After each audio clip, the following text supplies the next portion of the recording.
Untuk makluman, setiap kenderaan secara umumnya tertakluk juga kepada duty import, duty excise dan juga cukai jualan bergantung kepada spesifikasi kenderaan tersebut.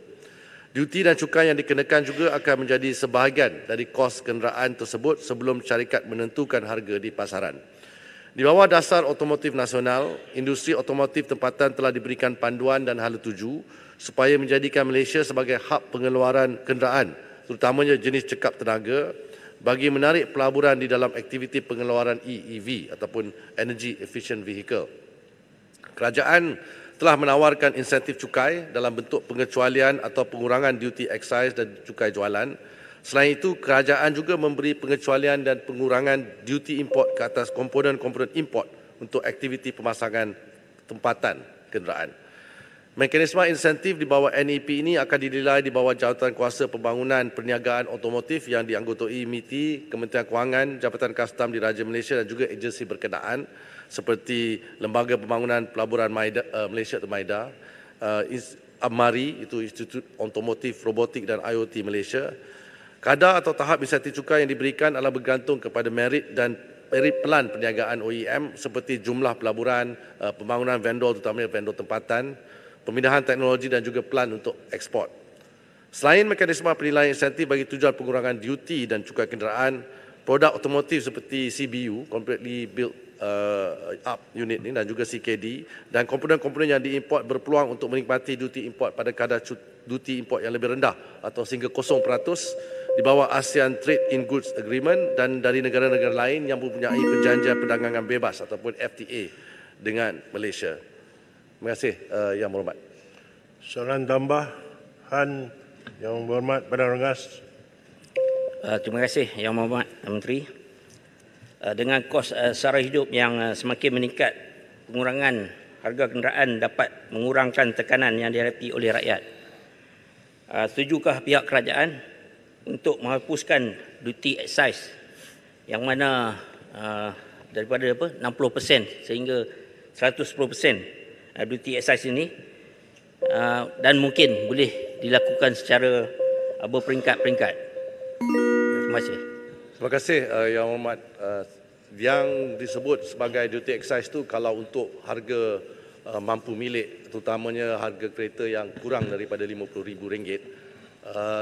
Dari segi jualan, 50% daripada jualan kereta adalah harga untuk kereta yang harganya kurang dari RM50,000, di mana duty excise-nya sebenarnya hanya 2 hingga 5% sahaja. Duty excise yang tinggi yang disebut tadi, terutamanya antara 70 hingga 105% adalah untuk kereta-kereta yang lebih mewah.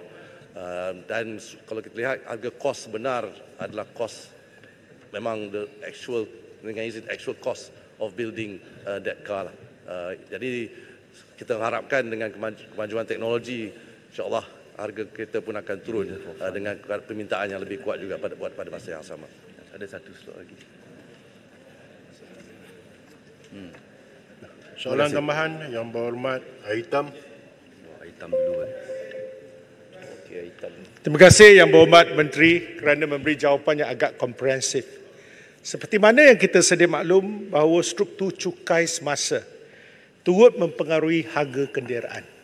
Soalan saya, adakah kerajaan merancang untuk mengkaji semula atau merombak semula struktur cukai sedia ada dan mengurangkan harga kenderaan seperti mana yang diidam-idamkan oleh rakyat jelata? Terima kasih Yang Berhormat. Terima kasih Yang Berhormat mantan Menteri Pengangkutan. Saya sebagai mantan Menteri Kewangan memang melihat bahawa cukai ni, terutamanya cukai excise seperti saya sebut tadi, memang dah kurang untuk harga ni. Tetapi betul, masih ada lagi cukai-cukai lain yang akan mengakibatkan harga kereta agak tinggi berbanding dengan apa yang diharapkan oleh rakyat, terutamanya untuk golongan yang harga kereta lebih daripada 100,000.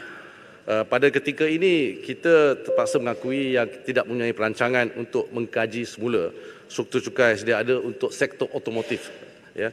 Kerana sektor cukai sedia ada dan khususnya duty excise memainkan peranan dalam menggalakkan aktiviti nilai tambah, terutamanya melalui aktiviti pemasangan tempatan dan pembangunan vendor. Jadi ini untuk encourage the local vendors ya untuk mengambil bahagian dalam pembangunan otomotif industri di Malaysia. Seperti jelaskan tadi, insentif ditawarkan melalui pengurangan cukai berdasarkan tahap aktiviti nilai tambah yang dijalankan. Lebih tinggi aktiviti nilai tambah dilaksanakan, lebih tinggi pengurangan cukai diberikan dan seterusnya membantu syarikat pengeluar kenderaan untuk mengurangkan harga kenderaan, terutamanya mereka yang buat di CKD di Malaysia. Pendekatan ini kita harap membolehkan kerajaan yang berhormat Hitam supaya membangunkan industri otomotif tempatan yang berdaya saing melalui limpahan ekonomi hasil daripada aktiviti nilai tambah, di samping kita mengharapkan supaya harga kenderaan ini pun dikurangkan. Terima kasih Yang Berhormat Hitam.